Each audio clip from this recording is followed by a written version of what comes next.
একটা ছোট ভুল, আর সেই একটা ভুলই ধ্বংস করে দিল এক শহর, একটা রাজ্য, এমনকি একটা গোটা সভ্যতা। কিন্তু কি ছিল সেই ভুল? কার ভুলে এত বড় সর্বনাশ হলো? আর ট্রয়ের যুদ্ধ, যেটা শুরু হলো প্রেম দিয়ে আর শেষ হলো আগুন, মৃত্যু আর প্রতিশোধে, আসলে তার পেছনের সত্যিটা কি? চলুন আজকে একসঙ্গে ডুবে যাই ইতিহাসের সেই গভীর কাহিনীতে। একটা ভুল, একটা যুদ্ধ, আর একটা শহরের শেষ চিৎকার।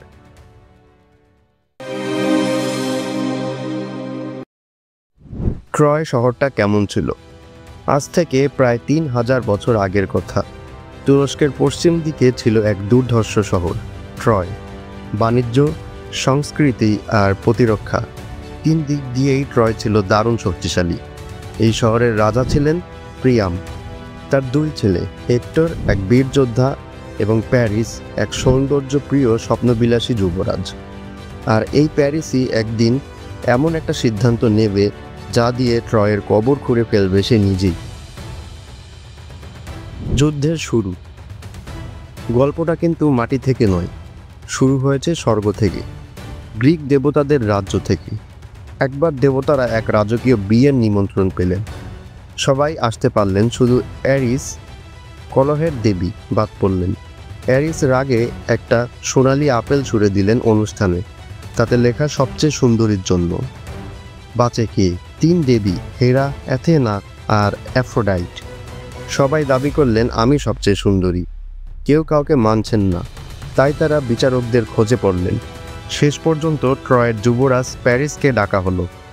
তুমি ঠিক করো কে সবচেয়ে সুন্দরী। সেই ভুল সিদ্ধান্ত, যার ফল হলো যুদ্ধ। 3 দেবীর প্রতিযোগিতায় নেমে গেলেন, কিন্তু শুধু সৌন্দর্য নিয়ে নয়, প্রতিশ্রুতি দিয়ে। হেরা বললেন, তুমি যদি আমাকে বেছে নাও, আমি তোমাকে পৃথিবীর সবচেয়ে ক্ষমতাধর রাজা বানাবো। অ্যাথেনা বললেন, তোমাকে দেব অজেয় জ্ঞান আর শক্তি। আর অ্যাফ্রোডাইট বললেন, তুমি যদি আমাকে বেছে নাও, আমি তোমাকে পৃথিবীর সবচেয়ে সুন্দরী নারীর প্রেম দেব। প্যারিস ভাবল, রাজত্ব, জ্ঞান এসব থাকুক, সুন্দরী নারী চাই। সে বেছে নিল অ্যাফ্রোডাইটকে। সেই একটা সিদ্ধান্তই হয়ে গেল ট্রয়ের সর্বনাশের শুরু। হেলেনকে প্রেম না অপহরণ? অ্যাফ্রোডাইট তার কথা রাখলেন। তিনি প্যারিসকে নিয়ে গেলেন গ্রিসে। সেখানে ছিল হেলেন, সেই সময়ের সবচেয়ে সুন্দরী নারী। কিন্তু একটা সমস্যা ছিল। হেলেন ছিলেন স্পার্টা নগরের রানী, আর রাজা মেনেলাউসের স্ত্রী। প্যারিস আর হেলেন একসঙ্গে পালিয়ে গেল ট্রয়। এখন প্রশ্ন, হেলেন কি প্যারিসকে ভালোবেসে চলে এসেছিল, নাকি তাকে অপহরণ করা হয়েছিল? এই প্রশ্নের উত্তর আজও কেউ নিশ্চিত জানে না। কিন্তু রাজার চোখে এটা ছিল অপমানের চূড়ান্ত রূপ। আর রাজা মেনেলাউস শপথ করলেন ট্রয়কে আগুনে পুড়িয়ে ছাড়বেন। যুদ্ধ শুরু, প্রেমের প্রতিশোধে দুনিয়া কাঁপল। মেনেলাউস একা ছিলেন না, তিনি গ্রিসের আরও সব রাজ্যকে একত্রিত করলেন। সবাই একসাথে তৈরি হলো ট্রয়ের বিরুদ্ধে।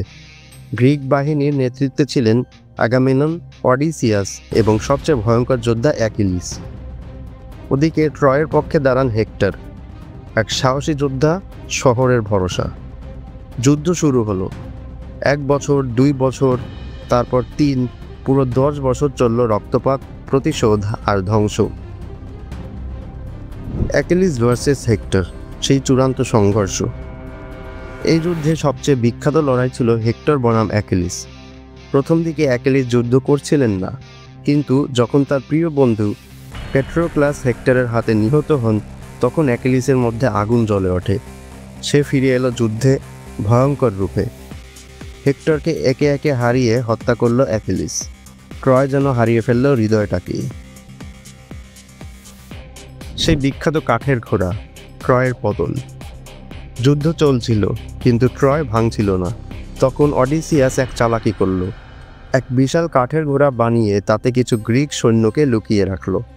বাকি সৈন্যরা চলে যাওয়ার ভান করল। ট্রয়ের লোকেরা ভেবেছিল এটা হয়তো একটা উপহার, শান্তির প্রতীক। তারা ঘোড়াটিকে শহরের ভেতরে নিয়ে গেল। রাতে শহর যখন ঘুমিয়ে, তখন সেই ঘোড়া থেকে বেরিয়ে এলো সৈন্যরা। গেট খুলে দিল বাইরে থাকা সেনাদের জন্য।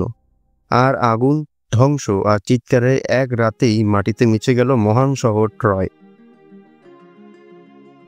একটা ছোট প্রতিশ্রুতি, একটা ভুল, আর তার ফল একটা শহরের শেষ, একটা ভালোবাসার মৃত্যু, একটা যুদ্ধের ইতিহাস। আজকের দুনিয়াতেও কি এমন হয় না? আমরা কখনো আবেগে, কখনো অহংকারে এমন কিছু করে ফেলি যার ফল কেবল আমরা না, পুরো সমাজকে ভুগতে হয়। ট্রয়ের যুদ্ধ কেবল একটা প্রাচীন কাহিনী নয়, এটা আমাদের শেখায় আবেগের উপর বুদ্ধি না বসালে ভুল সিদ্ধান্তের মূল্য কত ভয়ঙ্কর হতে পারে। আপনার মতে প্যারিস কি ভুল করেছিল? হেলেন কি প্রেমে পড়ে পালিয়েছেন, না তাকে অপহরণ করা হয়েছিল? আপনার মতামত জানান কমেন্টে। আর এমন আরও ঐতিহাসিক, মজার আর চিন্তা ভাবনার মতো গল্প পেতে সাবস্ক্রাইব করে পাশেই থাকুন। ধন্যবাদ।